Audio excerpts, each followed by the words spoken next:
Šiandien pratimai bus skirti pilvo preso rūmenims. Labai lengvi, tik tai 3.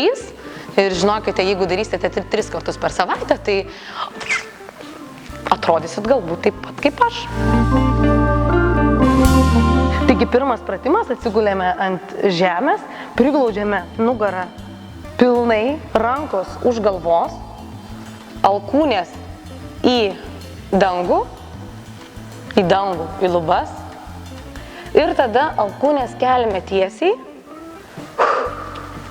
ir kuomet pakeliame alkūnės iki pat lubų, iškvepiame orą ir nuleidžiame. Ir tokį pratimą atliekame 10 kartų. Galite stebėti, kaip pratimo nereikia daryti. Jūs turbūt dabar kiekvieną taip darote, daryk toliau. O, tai dabar žiūrėk, Jurgita. Kaip sakiau, alkūnėmis tiesiai brėžiame liniją į lubas. Pakeliam, op. Dabar nedarome jokios pertraukos, nuleidžiame vieną ranką, kitą ranką vėl suėmame už galvos, alkūnę vėl brėžiame tiesią liniją į lubas ir keliame. Op, keliam, op, žiūrėk. Aš taip neiškeliu. Nu, tai aš tau padėsiu. Bet prašau, žiūrėk į lubas ir keliam. Op. Gerai, apkeičiame kitą ranką, ištiesiame ir dirbame. Keliame. Nu bent jau per filmavimą jį pasportuos, tai aš bent tuo džiaugiuosi. Darom. Ir trečias pratimas, tai yra keliukų glostymas.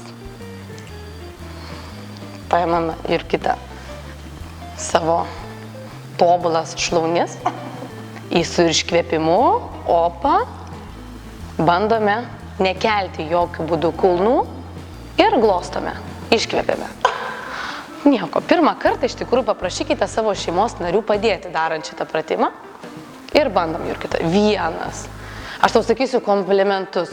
Tu esi graži, tu esi labai juokinga, tu esi labai stipri, tu esi labai protinga. Ir taip, žinokite, mintise, jeigu darote šitą pratimą, bent mintise, skatinkite ir girkite save.